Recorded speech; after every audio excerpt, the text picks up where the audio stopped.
Hi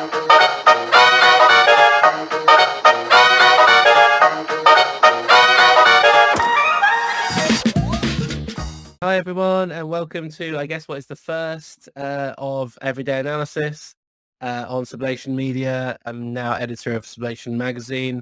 You can look in the link for the Patreon stuff we did. My plan is to do interviews with the most interesting people in psychoanalysis across the world on the channel, and then to do Patreon sessions where we read the most important texts in psychoanalysis and do a kind of reading group structure around those texts. Really great to have with us today Gabriel Tupinambá, who's joining us now. Hi, Gabriel. All the way from Rio. And Gabriel is extremely important Lacanian psychoanalysis, and he works as a clinician in psychoanalysis from Rio, and he's also a member of the research collective Subset of Theoretical Practice. And he's really recently written many things which have been very important in psychoanalysis, including a great article on psychoanalysis and militancy, the question of whether there is a Marxist psychoanalysis or a radical psychoanalysis, whatever you want to put it, in Sublation magazine, which I'll also put the link into the bio. So thanks for joining us, Gabriel, and how's it going over there in Brazil? Yeah, man, things are good here now that, especially now that Bolsonaro is out. We're still in a kind of daydream status before things go bad again. Other than that, I think everything is okay. Really happy to be here, both the invitation to write the text and also to meet up and talk a bit. So thank you a lot, man. So, first of all then, before we get into it, tell us a little about what you're doing and what is, because, we have, as I said to you earlier off air there, we've had some of this Brazilian psychoanalysis going on in our interview series, but tell us a little about what your background is and what you're doing, and then we'll get into the stuff. Well, I have two separate kind of threads in my work in the last couple of years, and I think that's actually relevant to the theme because I don't directly mix very much my work as a clinician and my political activities. I've tried to be a bit prudent with how these connections are made and try to think through more carefully, I think, how psychoanalysis has political import and how it doesn't. I mean, I do what you could call popular psychoanalysis in the sense that a lot of, gratuitous patients, and I see a lot of people, and I tend to choose my patients with a certain social kind of criteria in mind. And I do see a lot of people from political militancy, but I don't necessarily consider what I'm doing in those cases politics.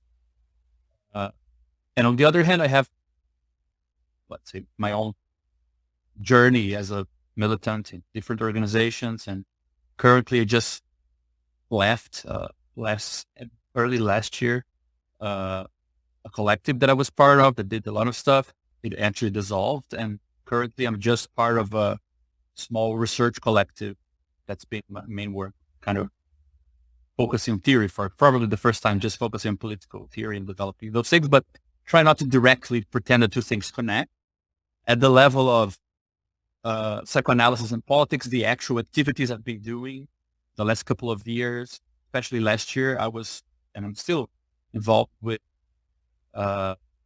getting together and gathering as many young psychoanalysts in Brazil, especially interested in creating a group for, let's say, pressuring Lacanian institutions, analytic institutions to consider some of the interests, the actual professional interests of younger psychoanalysts. So it's not like a new school. We're not interested in necessarily providing new research, but we've been discussing the possibility of creating a type of organization that's actually based on psychoanalysts as workers, and what we need as a kind of group, a kind of category, as we should call it here, a professional category. And so that's stuff I've been doing in terms of lines of work, right? Right. Theoretically, I've been working both, let's say, on the side of trying to assess a bit clearer what is it that we can do and listen when we are engaging with political militants in our clinical practices, what sort of challenge that poses, which I think was a bit the topic of text I published on eFlux last year.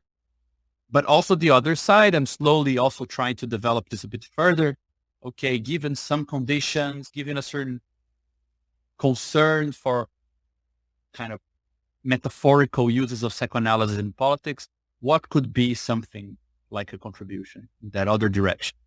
Political uses of psychoanalysis, which I think is more the theme of the Sublation art. Right? So yeah, I mean, let's get into it. I mean, it's really interesting. You're saying you're working on these things, but it's extremely interesting. What you're saying that I think is quite unique is that,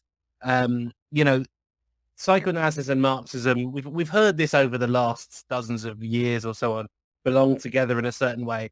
But you actually start your position by saying that actually there's a correct and necessary separation between psychoanalysis and Marxism, right? So you actually start by saying that Marx and psychoanalysis belong in different worlds, and then so I think it might be good to think about this. I mean, basically all of our listeners, Gabriel, would be either people interested in psychoanalysis or people interested in Marxism. And I would say the intersection between those things is quite small. Not many people are interested in both those things. And some people also think they're incompatible, I suppose. So it's interesting that you also start from this premise that psychoanalysis and Marx diverge at certain points, but also ultimately belong together. So maybe worth sort of talking through that argument. Yeah, I think that there is such a long history, and I mean, I make such a ridiculous scarecrow of a summary in the beginning of that text of what this is, as if there are 3 or 4 currents. I mean, I really recommend on this regard a book by a brilliant psychoanalyst, a Mexican psychoanalyst called David Pavón-Pelar. He wrote a book called, I think, Marxism in or Against Psychology, which is an amazing...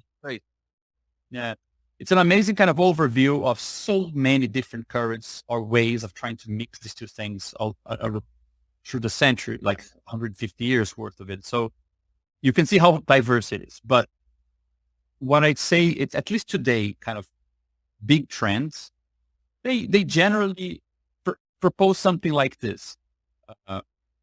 Marxism is interested in criticizing a certain presentation of reality in order to change it. This is essentially a collective thing, essentially a social process, whereas psychoanalysis is interested in also, let's say, stepping back from a certain way that people think of themselves in order to intervene in a more structural way of how people are constituted psychically, right? And both have, you can make a lot of analogies between these two things, both for their conjunction by saying, well, those are two critical methods focused on practice, right? Psychoanalysis is not like comparative literature. It's not dealing with text, it's dealing with people, and you do it all the time. You actually do it and you see effects, and it's meant as it's a practical thing before it is a theory, right? But you could focus on that and say, well, they're both critical tools of transformation. Let's find more common ground. And there are those which I think focus on the fact that this collective versus individual, or, even though psychoanalysts try to convince us that, well, psychoanalysis is already a collective thing. Yeah, but I mean, in a very vulgar way, it is not. So you can also focus on the inverse, like that there is like a bourgeois ideology behind psychoanalysis. It's about, toning down certain excesses and making people more docile, or at least pretending like you can solve some things at an individual level rather than a social and structural level. And vice versa. You can also claim that Marxism is committed to some fantasies, doesn't understand how people actually think and function, so it's not going to work. So you have plenty of room to both, propose conjunctions and disjunctions between the two things. And I think that most of them, you always get something out of them, I think. So it's as with most things which have a philosophical tone, usually there's, it's so hard to be right or wrong because you can pretty much say whatever you want, that, yes, you can always take something from it. So I think that there are good thinkers who try to separate the two a bit more. There are great thinkers who also try to combine the two. I have no position on that matter. But I think it makes things... Sorry, yeah. No, you go ahead. I was going to say, I guess if I had to answer that, I'd say that, the thing that connects them is that they both think kind of dialectically, whereas lots of other kinds of philosophy doesn't. But let's because the other thing, what I actually really want to do, Gabriel, with this Everyday Analysis magazine, part of the magazine, and the podcast thing, is to think about, like, one thing I want to think about is this relation between Marx and Lacan, and also where does psychoanalysis fit in with contemporary kind of activist culture and so on. And because I'm extremely suspicious of the role that psychoanalysis plays in contemporary culture, as well as feeling like somebody who is invested in its possible potential, I suppose.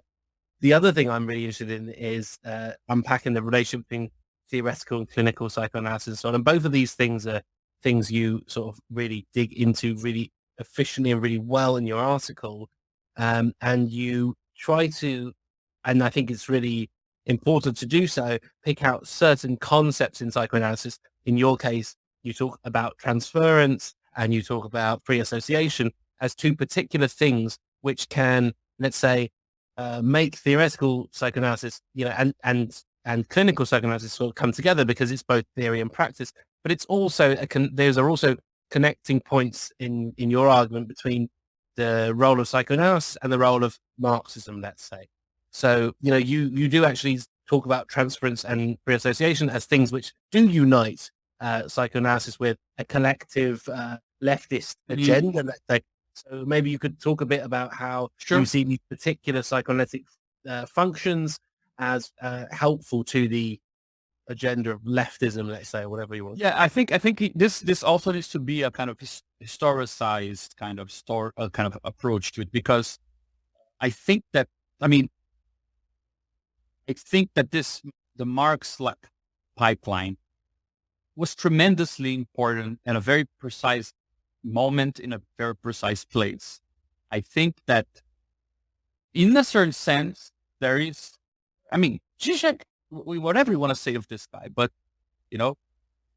without him, I have a hard time believing that words like socialism, communism would be available in some place of the world as things that are open again or being thought, even if you don't know what they mean or whatever. So I think that in a moment of particular historical closure to socialist and communist themes, to the idea that these are important, approaches to politics that shouldn't be totally disregarded, and just also the need to interpret the feeling and the kind of general vibe that came with the sense that, well, okay, there's nothing else other than just neoliberalism or something.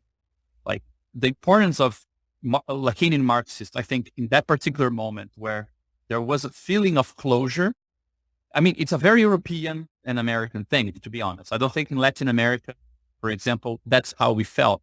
While people were writing about the end of history, we were electing the Workers' Party and other things were happening in Latin America. It's a different story. And I think that, for example, it is quite a symptomatic thing that Zizek has nothing meaningful to say about Latin America most of the time. So regardless of that, I still think that this is the story of connection to Marx and coming out of France, coming out of May 68, disappearing and then being recuperated in the 80s and 90s in a kind of new alliance that is not really centered in Europe. It's coming from its outskirts. It's coming from Slovenia, coming from other places. It's connecting them in a new way. I think that it played not only a theoretical role, but I think it played a kind of a organizational role. It brought some intellectuals together in a non-trivial, surprising way. And I think that there is a depth there that we owe to this that is serious and needs to be acknowledged. But I also think that once you historicize this, it's easier to understand why it has a saturation point. Meaning we have challenges today that don't really take the form of we must be ready to relate to a certain openness the whole point is not to fall into some feeling that, you're transgressing, but in fact, the transgression is just repetition of the norm. That feeling that every transgression is ultimately part of a norm, that the desire to do something new is actually what's propagating the old. I think it has a historical moment that it was hegemonic. And I think that with, the last decade of intense protesting and political upheavals and extreme return of, the far right and things like this, I wonder if even if we keep those two references, Lacanian psychoanalysis and Marx, our interest in those two poles is on the same thing that we were interested in, or that were important a couple of decades ago. So I feel there's actually a change in the situation that warrants a new look at these things from a different angle.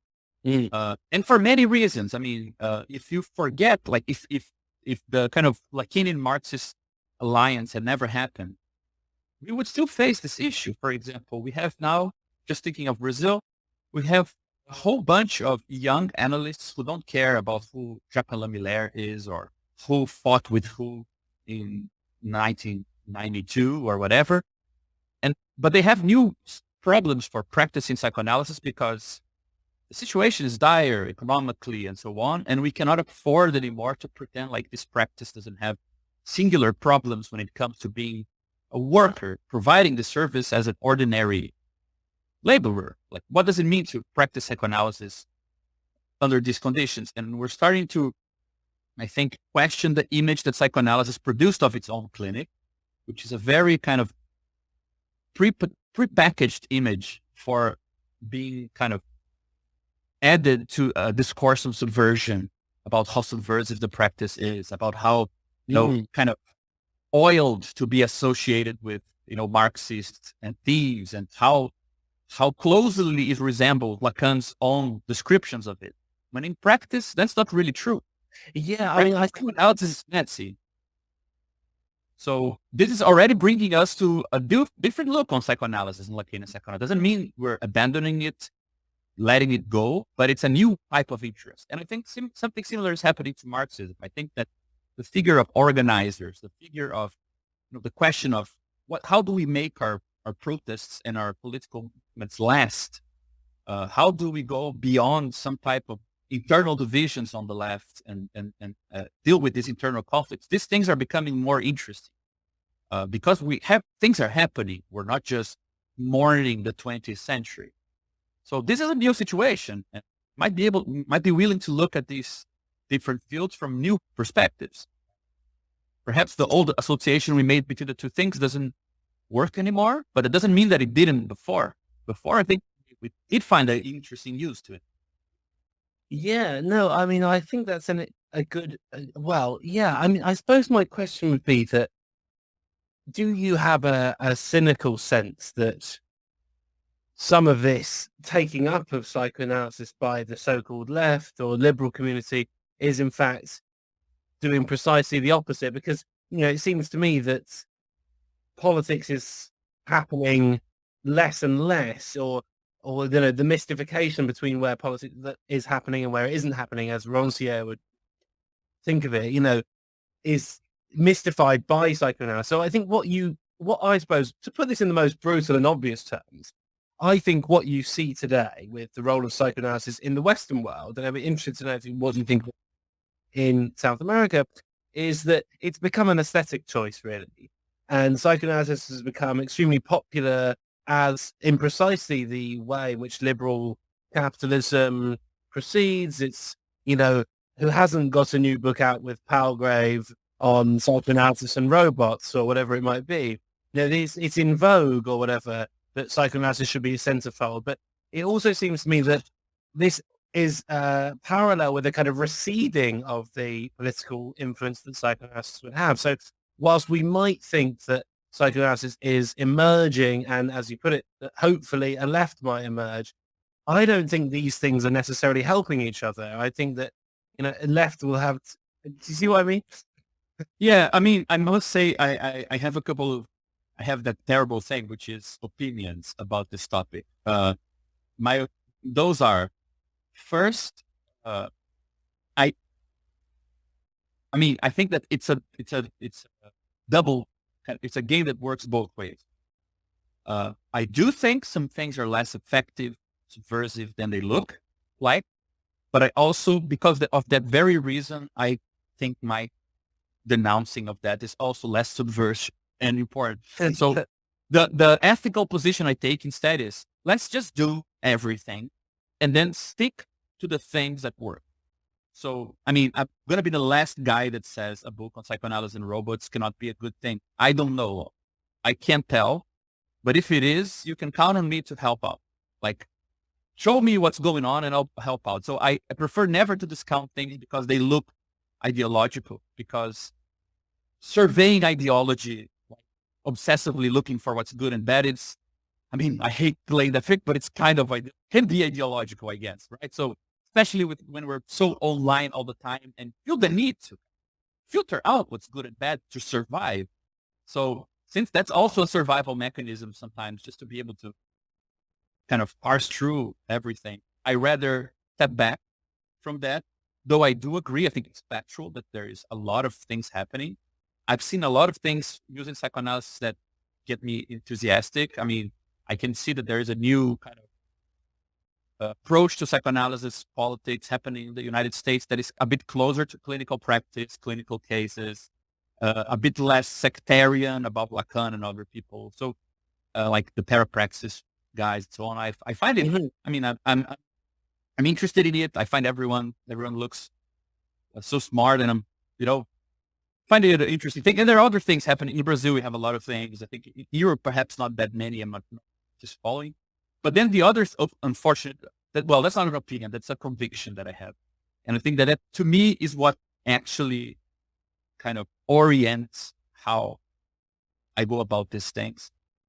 I've been working a lot with this duality between, it's not duality, but this kind of pair of concepts, which is the difference between doing and using something. So I think that this helps out. For example, when psychoanalysts relate to politics, my opinion is that we are using politics because you can have like interesting images, interesting examples, or some concepts that make you think, but you're using politics to do psychoanalysis. So ultimately, the criteria, the form which you put that particular matter comes from psychoanalysis. And I think that politics has an autonomy, and I sometimes wonder if analysts are ready to admit that autonomy, that the people who should pose problems, solve problems, and then evaluate if the solutions are good are people involved in political practices. Nobody in a couch or sitting in an analyst chair in a position to say how things should go if you're not engaged, or not aware of what's going on. So I think politics can also use psychoanalysis to do politics. What I dislike is the idea that psychoanalysis is doing politics when it's doing psychoanalysis. That's what I would dispute. I think that if you're capable of recognizing the distinction, like psychoanalysis can use literature to think psychoanalysis, to do psychoanalysis, but it's not doing literature. It's not poetry, it's not poetic. It's like, and though I've been accused of like trying to neatly divide fields, it's not about that. It's that, for example, when you realize you're pretty much borrowing from another field to solve your problem, like let's bring the unconscious, which is developed in such a specific context, to solve a political issue. Why something didn't happen? Because unconsciously people are doing this and that. Mm-hmm. It's good to know that you are borrowing something that didn't develop, meaning it's not going to be fully integrated to how that particular political process thinks. It's going to be a bit of a kind of a stranger in the midst. It's going to be kind of a less plastic idea, because when we politically develop concepts, ideas together, they usually are much better tools to further a struggle than when we, come with the concept we found in a book and say what things are. So I like that we mix everything. I do whatever you need to get things done. Sure, read Lacan to plan a protest. What do I care? Don't think that you're doing analysis, doing the protest, like submit Lacan to the criteria of your actions and the consequences you're trying to produce. That's will be the judge of it. That was a good kind of loan or not from the other. So that's for me the criteria at the end. Like when I see a book that I know a lot of production of psychoanalysis, I mean, what I get sometimes, I just confused. I mean, again, it's not a judgment of existence. It's just a judgment of how I should approach it. Sometimes I'm not sure if I'm supposed to be doing politics there and looking for ways to absorb those ideas about automation and the unconscious into questions of political practice. Who will I meet? How will we do things? You know, what battles to avoid? Those are political questions. Can all this stuff on psychoanalysis help us with that? Or not? It's meant to be psychoanalytic. And then I wonder, like, okay, how should I listen to people differently? And sometimes it feels like the only place that you can get a feeling for consequences is in philosophy itself. Like, well, what you will be doing is writing text after this, and this text will claim that Hegel actually had the better concept of automatic spirit. And, you know, that's what we learned from Marx and Freud, that such and such philosopher was right and such philosopher was wrong. It are the last consequences, the ultimate consequences of what we're doing with these things. Though it might be cool and interesting, I'm particularly not that engaged these days. Yeah, I mean, I have to say on that one, I mean, I massively agree. I mean, I wanted to ask a few things about what you said there, but I absolutely think that it's critical to, and one of the things you wrote about in your article and so on is this, how to build a collective project which is aware of its own structure, like, you know, but I absolutely agree with you. And we've fallen into this, I find it absolutely, well, completely unuseful when it's like debates, what do you call that? Battle of ideas or something, like, you know, someone versus someone, you know, Peterson versus Nietzsche, or someone versus someone else. You know, this is the completely unpsychoanalytic way of thinking about how politics works. And yet our politics is really sort of conditioned by that. So I definitely really sort of, that sort of makes me, I want to pursue that thought with you. But also I want to also ask as a clinician about the relationship between class and psychoanalysis, I suppose, or between economics and psychoanalysis, because, you know, we started talking about Marx and psychoanalysis. Do they or don't they belong together? What is the difference? What is the separation? And, you know, the thing about the psychoanalysis and material conditions, you know, do you need to spend £10,000 on psychoanalysis, or do you need £10,000? You know, and this is the kind of tension. Like, how does one like, I mean, obviously we've heard this for years and years. It's like Woody Allen's old joke, like only rich people have psychoanalysis, but really there is something there, which is like, is psychoanalysis, you know, something that can help with a change in material conditions, or is it something which only can function when material conditions are there for it to do so? Okay. Yeah, look, I think that there are a couple of different questions there, because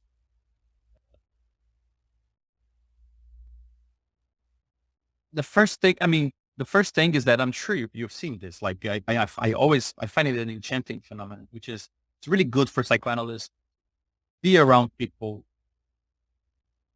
who are simply not of the world of psychoanalysis. I mean, it's funny to imagine that Lacanian psychoanalysis was developed pretty much in a world of like 60s, 70s France, where psychoanalysis, you know, was becoming part of a culture. People would read the Écrit in the park, apparently, like that's Pudinesco's kind of fiction of it. Whereas you do psychoanalysis in Brazil, like either people have no opinion because it simply doesn't exist. There is no distinction. They come to you in such a way that being a doctor, being a psychiatrist, being a psychologist or an analyst, it's all the same thing. It's the people who care for your feeling. And it makes no sense for you to pretend like the distinction exists, get offended or whatever. Like, it's simply not of that world. And it's a different thing to do, to act as an analyst under those conditions. You realize that there are many, many normative aspects of analytic practice that you cannot count on. Much harder to give like this equivocation, interpretations, if there is no common ground between you and the patient. So I think that one thing, it's material conditions, social conditions, cultural conditions make very clear is that the moment you start varying them, you realize how much a certain image of psychoanalysis, at least the Lacanian psychoanalysis, relies on layers and layers of common ground between analyst and analysand. The image that analyst and analysand are in a non-relation. And that's why psychoanalysis works. That this is not a given. You cannot count on, to build that non-relation. It's not a given. You have to build it with the world of that person, which might be very different from yours. And then it's a much harder thing. Mm. So that's the first thing. I think that you cannot make such an absolute statement about if it works or it doesn't, because there are things analysts can do to also take into consideration the different conditions. Now, I do think that sometimes psychoanalysts simply answer as if the question is an absurd yes. I remember actually we were talking about Lenka before, and I mean, I find her absolutely brilliant. But this was something that I remember having this interaction with her when I published a book, I think two years ago. It's called Desire of Psychoanalysis. She participated in the symposium, and we had an exchange where I told her that I thought that, we think that the Lacanian subject is a universal thing that is a given in a certain sense, produced by like the interaction between the language and the body and all those metaphysical notions. But when you realize that you need to build this basic common ground for practice to work, that it's not an unconditioned practice, you realize that there is a part of this idea of subjectivity that we actually produce, as per all the critics of psychoanalysis who said this before us. And we said, no way, we are universal. Mm-hmm. That doesn't mean that there's nothing universal. I think there is. I think that there is, I have the conviction and not the certainty. I have the conviction that psychoanalysis can work in very, very, very different situations. But it takes a lot of work to build the conditions for that. So I remember that her reproach to me had a bit of the effect of, if you're saying it's not universal, if you're saying that there is not something like the Cartesian subject, there isn't like a subject that is present in anyone who was pierced through by language in some prehistorical metaphysical sense, then you are saying that there are people who are better than others. Some are subjects, others are not. And the communist, the socialist position would be to say everyone is a subject and just, maintain that and that's it. And that's not what I was saying. So I think a lot of psychoanalysts and philosophers of psychoanalysis tend to answer that question with the absurd yes. It's always there. Always practice psychoanalysis. There might just be some hindrances on the way. And my position is that that's not the case. I think that there are practical things you need to build to create the conditions for psychoanalysis to work. I think that most of the time it does have something to add. Most of my patients for many, many years were patients who were living in very precarious conditions. And I think that both in the sense of a practical use, you could say, because, neurosis cuts off some paths from your life and opens some fake ones.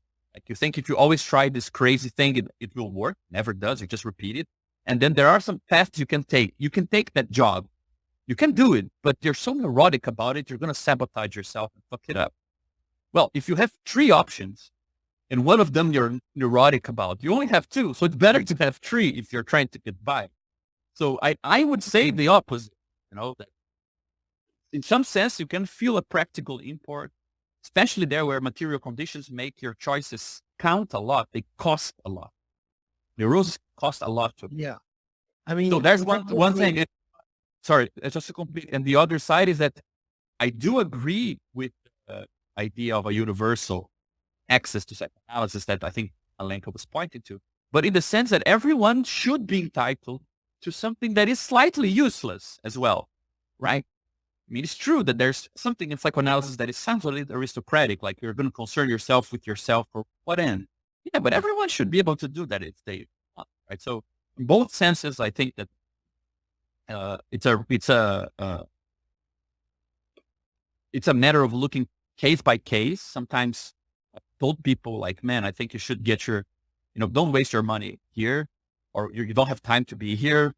I'll be around if you need me, but perhaps, we can help you find a job rather than start here. Let's invert the order, find a job first, then come look for me.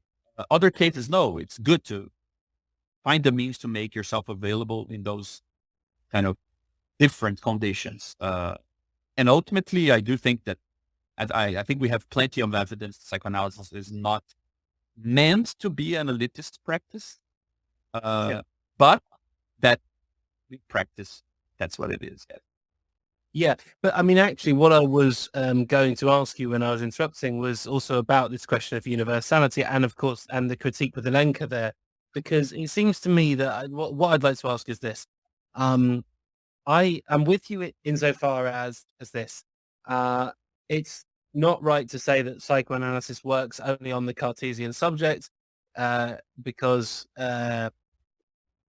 it's a universalist practice. And I also think this is one of the most important things psychoanalysis can is stress its function as universalist and so on. However, the way you put it there in your difference between yourself and Alenka on that point was to imply that you need a certain kind of material conditions to make psychoanalysis possible. And I could see how one could put this in a Marxist way and say, well, from a Marxist perspective, yes, we need to create the material conditions that allow for psychoanalysis to be possible, right? So we universally need it. We should be allowed it, but what we don't have is a non-capitalist system which makes it possible for everyone to have it. Is that what you're saying? Yeah, I would be a bit more, let's say, I think my argument was weaker because I wouldn't say everyone needs it. And I think that probably a world in which we can offer it to everyone is a world where most people already wouldn't need it, So I do think that there are... You don't think in the utopian communist future we all need analysis, or you think it'll be rendered useless? Man, I want to hear what you think of this. This is my position about it. I've been working a lot on this because I even hinted at it on the Sublation paper about this theory we're developing in this collective I'm part of, about the history of gift economy in modern societies and atom of kinship and family structures and how psychoanalysis is connected to that. And I do think that we have a good, strong case for the fact that the particular form which psychoanalysis takes in modern societies is very historically and socially conditioned. And my guess, this is how I see the future of psychoanalysis if things go our way, okay? My idea is that the future, if we have a communist society, what will happen to psychoanalysis is it will be divided in. A bit of it will be recognized as interesting philosophy with no clinical import. A bit of it will be absorbed by a neuroscience that can actually take into account social historical structures, which is something neuroscience cannot do right now. A bit of it will become just good political practice. Like if you're a militant, you're putting people in certain positions, you will create anguish. You will be anxious. You need to know how to deal with that. That's just regular practice. And then something will be left, which is a new type of social relation people can have. Like you have friends, you have lovers, but sometimes you meet people in the park, you start talking to them and they're quiet. And then you meet them again a couple of weeks later and they also just make an interjection and you've established an analytic relation with the stranger. So I think psychoanalysis has this very messy conglomerate of things, which, the mixture of it makes everyone so excited. Like the politics is also science, which is also religion, which is also philosophy. Like, I don't think that's the best thing about psychoanalysis. I think it's historically contingent that these insights are appearing at the same point, more or less, and it's going to pass. And then these insights will be separated.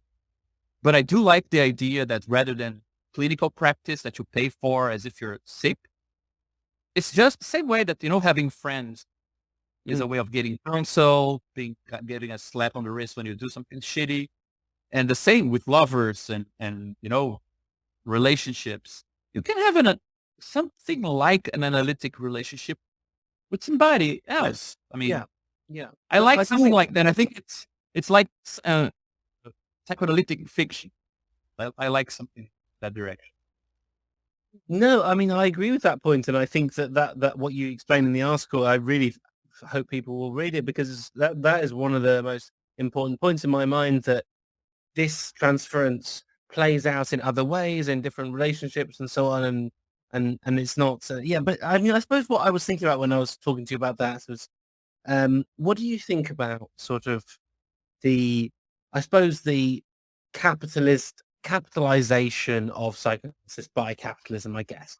So like, like for example, like Todd McGowan's arguments, which I know you've talked about before, how he kind of relates psychoanalysis to the kind of libidinal investment in lost objects and so on, like the dynamics of the market. So basically the idea that, it suits capitalism to have you continually pursue this kind of lost object that we do so often pursue. And, it might be a pair of Nike trainers, or it might be something else. I mean, this is really 101 stuff, but it seems to me that psychoanalysis itself has become the commodity in the last few years. And, it only takes 5 minutes on Instagram to see that, there was a time when psychoanalysis was telling you not to buy the next commodity because this is how the structure of desire works.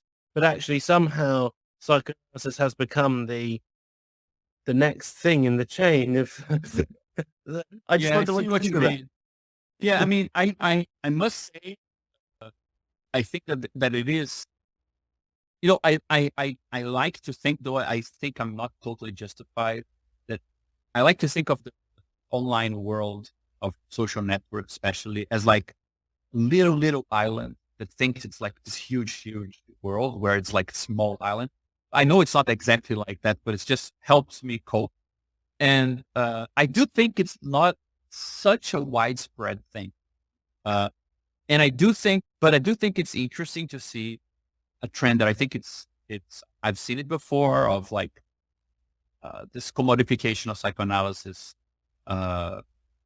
happening. My impression is that more important than that, because I mean, anything that is left to its own devices, that has no strict organization around it that we can resist in any way, that's a pretty common direction. Think state doesn't say that much about what they are, but it says a lot about the people who didn't do something about it, I think. So, for example, I'll give an example. In Brazil, I mean, the story is so complicated, but just simplifying it a bit. In Brazil, and I think elsewhere as well, Lacanian psychoanalysis was established very early on as a profession, like as a practice. People were clinicians more than perhaps in the States and other countries, like, but it was kept on purpose as a non-regulated practice under the argument that, psychoanalysis is a singular thing. It's a precious thing and a singular experience that defies classical roles. So we should never pin it down with the law. Well, now that we did that and all our organization went into keeping it in that status, and you can, as in a parenthesis, part of the reason why it was kept that way is that people didn't need the state. They had their own means. They didn't need to guarantee some rights for themselves. So they did this, and now kind of religious lobby is being made for a different type of regulation of psychoanalysis, a kind of Christian psychoanalysis, which has a very strong group behind it, and they're pressuring the state to regulate on their terms. And they're starting to open universities where they teach psychoanalysis on their terms. So you could say like a commodified psychoanalysis, much more orthopedic, much more based on like, settling people into their social places, things like this. But is that like a special thing in itself? No, that's what happens when you don't organize in such a way that you actually go after the interests of your own group in a more profound way. So I'd say that the strange thing is not the commodification of psychoanalysis. The strange thing is, what were we thinking when we thought we had done enough to prevent that sort of thing? And I think that we were a bit mistaken about how subversive what we're doing is, and how subversive we are in the ways we organize. I mean, I'm not sure how it goes in many other countries, but the ones I had contact with, the tendency is usually the same. With some few exceptions, analytic institutions are very ordinary institutions with, men on the top, women following and working around them, usually white based institutions, usually elitist institutions. So, I mean, we're not that subversive when it comes to actually getting together and doing things. So it doesn't surprise me that, processes that require collective resistance to be avoided in some level, they don't really manage to avoid this processes somehow. Yeah, I mean, I agreed until the last bit, but I mean, yeah, absolutely. And I think this is exactly what you're getting at with your article as well. That's, you need a structural psychoanalysis, of one that can pay attention to the forms of organization and so on, not just, and I absolutely agree with you that for some generations before us, I don't know how old you are, but I'm 35. We were conditioned to think psychoanalysis was subversive when actually it was behaving very much within a capitalist structure or whatever. But I mean, I just want to quickly follow up on what you just said. Would it be more subversive if it had more women or less white people? Because I would have thought that cut against the universalist argument that we were making in the previous point, because, presumably if there's a universalist approach to subjectivity, it wouldn't be more radical to have, let's say, more women or less white people. So how do those things? I mean, that's the reason why I don't use the universalist argument there. I mean, so on that particular point, this is what I try to avoid. I mean, let's just, I don't like, for me, universalism in philosophy is trivial, and in politics is a result. You don't start from it, you get there. If you're telling me psychoanalysis is universally, prove it. You don't assume it, right? And to prove something, you need to make it universal. To give me a place where you can show that it's actually universal. So in philosophy, you can assume it, and it's a good ethical position. In politics, if I assume that, it allows me to say, it's okay that we pretty much are a reprisal of totem and taboo here. One man with all the women around him. In practice, we're saying that's, something psychoanalysis surpasses. In theory and in practice, we're doing it. So I don't want to use the universalist argument to prevent having scholarships for poorer people at the Lacanian institution. Arguments where the problem is not if you need to have like a diversity quota. I mean, I live in a country that is very, very mixed racially. I mean, it's Black people are more than 50% of the population. So it's weird that the sample in analytic institutions is so different from the sample of the country.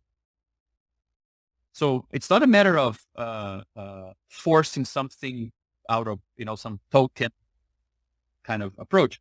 And we have a very strict reason for this in psychoanalysis, which is also why I think that this is, to me, how politics is really in psychoanalysis. It's not due to philosophy saying that Descartes said something. It's that psychoanalysis has a theoretical, epistemological requirement of testing its hypotheses about what is universal about people on as many different people as possible. If I meet one person that is, in love with their mother, and I conclude every patient I have after that is in love with their mother, that's just being a shitty analyst, right? I mean, I think if you come to me, you would like me to be open to the fact that you're different and that I actually listen to you rather than just bring some prepackaged ideas onto the scene. So to do that, you need to listen to as many different people as possible. So to me, the politicization of psychoanalysis has those are the two places where I see it for real. One is the formation of new analysts, because it's to just go to different places and listen to as many people as possible. It's still nobody gets to really, let's say, contribute with their own analysis to the Lacanian cause. I mean, I did a full analysis, like I was allowed. I mean, I haven't finished my analysis, but part of my process, that the idea that was also training to become an analyst, that was part of it. I was allowed to desire this. If you do like a 1 year thing through the States, or if you see somebody for a couple of sessions, you just consume it. You never get to become an equal to other analysts. And I think that's a point of concrete politics of psychoanalysis. What are the conditions for more people to become analysts and to bring to our schools a different way of listening to clinical phenomena that is affected by a different type of sampling of people, so that somebody comes in a school and gives a seminar saying that everyone is in this and that way, you can lift your hand and say, no, that's crazy.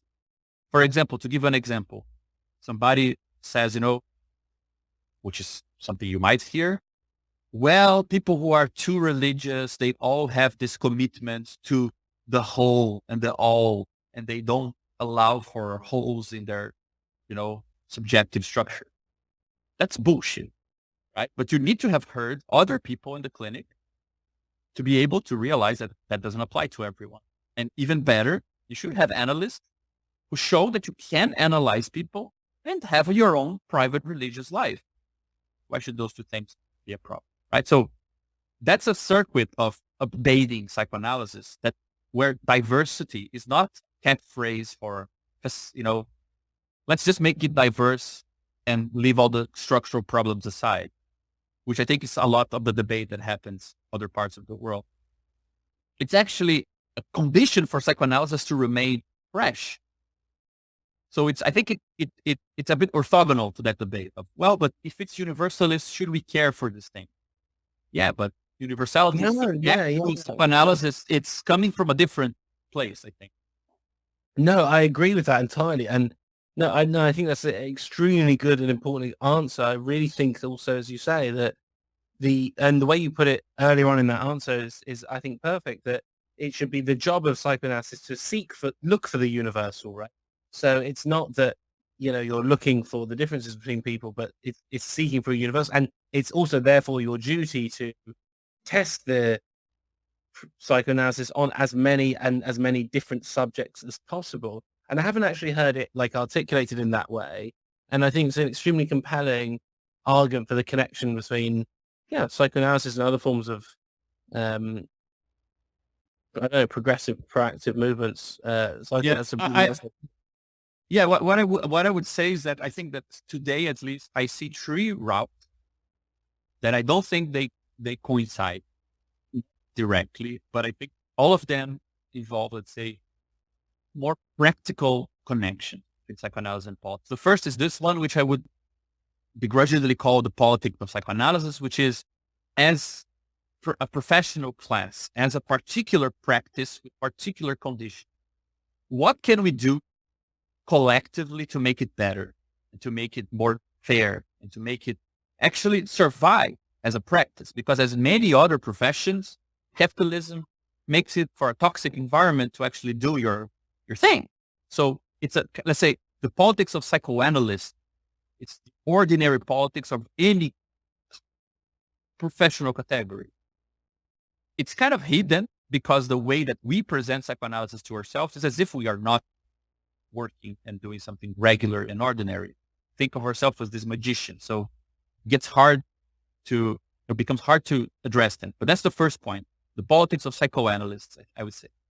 The second thing is in practice, as analysts, the issue of the psychoanalysis of militants, which is, let's say, how analysis appears inside our clinical practice. I think that's a separate issue. And I do think there are singularities there, because I think that if you had a political experience yourself, especially radical political experience, and you are aware of the sort of challenges you face when you decide to add to your life some crazy idea that you are entitled to participate in transformation of your society. I mean, that takes a toll on people. That creates super egoic pressures. Militants in Brazil, at least, and I know from other countries, suffer a lot in specific types of suffering that are connected to contradictions you create between how you enjoy, how you approach things, and your ideals, right? And to treat these political ideals as if they are the same as the ideals that your parents have for you. My kid should be a doctor, and now you are, stuck trying to change the world. It's just another narcissistic, omnipotent kind of thing. That's just poor. It's not only like it's poor politics from your analysts because it's not, siding with you, but it's poor analysis. I mean, you're going to be a worse analyst for it because you don't know what's truly happening in political practice. And I often think that analytic theory is not a good kind of tool to think about what that experience entails, what it is like to meet people, to organize things, for things to go wrong, for things to go right, you know, the sort of challenge that is involved there. I don't think that the ideas of social bonds that Lacan had, social links, or the idea of, identification, ideals, they really touch what's core about that experience, So it's a second problem, a second challenge I face. And then there's this third thing, which I think it's the thing I was trying to show as a kind of possible path in that last paper for Sublation, which is not psychoanalysis of analysts, not the politics of analysts, nor the analysis of politics. It's a secret third thing. It's actually the fact that psychoanalysis is a restricted practice of a phenomena that I believe to be more general. I think that when you look at social structures more generally, and this is valid even for, Marx's description of value in Capital, the way that he derives the money form in the famous chapter 1 of Capital, it is about creating a form, a social form, that is sensitive to certain social properties. Right? Once you have the money form, it can, let's say, express the value of any other two commodities, right? The relation between commodities and so on. So you need to create forms, social forms of a certain type to express properties of a certain type. And that means, in my opinion, that this insight can be applied to other social forms, other ways that we organize together. There is a connection between how we organize and what we get to see about the world. And I do think that this is a profound insight. It has nothing to do with psychoanalysis in the sense of reading Lacan will help you with it. It won't. But and I think every organizer in some way or another, every militant in some way or another, has the experience that you have access to a certain standpoint when you're doing things collective, that what matters and what doesn't is different from when you're approaching the same phenomena individually. So there's some difference there. And connected to this alternative point of view, which suddenly respects a bit more that organizations are means to do something and are means to do new things you cannot do alone, not just in terms of tools to achieve a goal, but you actually get to participate in something that puts you in a different subjective position, that you should be interested in how you organize. Right? And I think that there is ultimately some level of similarity between the sort of interest that people who do analysis have, which is you look at negative things about yourself, you look at failures, you look at errors, and you say, okay, these things are informative. Like they're not just noise, You can learn from them. You can see yourself in a different light. They can inform you on how to make better choices. And I do think that this is something we're missing, at least in my political experience. It's very hard to learn from the way we organize. It's very easy to learn from each other individually, but it's amazing for the amount of things we do collectively in the world, how little experience gets transmitted as from the organizational experience, not from, the intellectual, theoretical point of view. So that's kind of the idea behind this third proposal, which is not really bring politics into the analysis we already know of, or bring psychoanalysis to the political world we already know.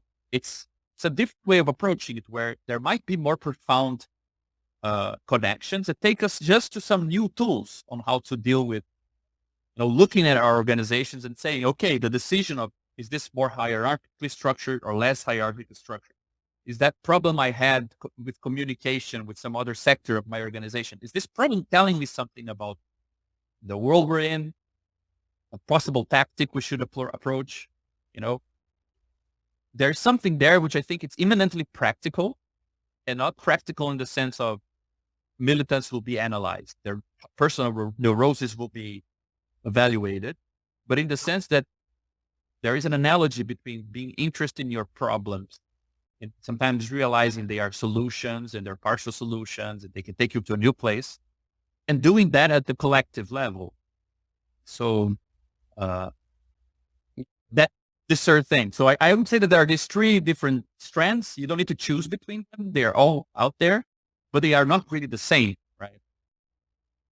No, I mean, I think it's a really interesting and important contribution. I mean, I think we could talk about it for ages, but I think it's a good place to finish, really. I think it's, people can think about this. And I tend to agree with you. And I think that, I suppose I just say that I think there is something really critical in this point about how we tend to absorb things so much on an individual level and not on a structural level. And I do think also, as you do, that this is the role psychoanalysis can play in organizing or militancy or Marxism or whatever you want to put it, that actually these things are structures. They're not necessarily collections of individuals, or they're collections of individuals at the same time as they're structures. And if we want to have progressive organization and so on, it needs to also be aware of the fact that these are forms and structures which are as influential as the individuals in them. And I think that part of what you're doing and stuff is really, really important.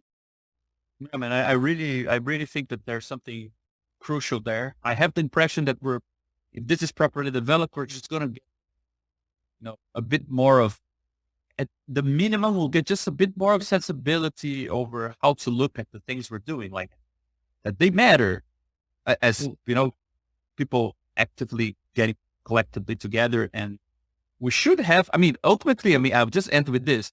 I think militants, political thinkers who are engaged in struggles, we owe it to ourselves to have a better theory of groups than Freud. Mm-hmm. Freud was not that good with those things. If you're dealing with this all the time, you're interested in the anatomy of different organizations, how they function, who functions, and, what doesn't function. I think that's part of our métier, like our thing, right? To think about that, get interested in that, and not assume that, you just do things whatever way and to get things done, because since we always get lost in that middle step, it should be, something of interest to us to think about how it affects things. And I to the point that I think that we should separate between theory and practice. I think organization is a third term. I don't think it's a practice. It composes practices together, and it's not theory, though it is abstract in a certain sense, because it's not like a thing you do. It can be anything, just a way of getting a lot of things you do together. So I think that there is, hopefully there is a renaissance of interest in this question. I know a lot of interesting thinkers are dealing with this. Great podcasts these days about organizational experience in different movements. And I think it's a crucial thing. No, I agree. I think maybe going forward, when people talk about psychoanalysis, it should be theory, practice, and organization. The three different things. I feel up for that. Anyway, Gabriel, thanks so much for doing it. And it's been really nice to talk to you. And thanks everyone for listening. People can read Gabriel's article in Sublation magazine and his other stuff, which I put in the links underneath this and so on. So thanks everyone for listening, and thanks for joining us today, Gabriel. It's been great. Man, thank you so much. It was a pleasure.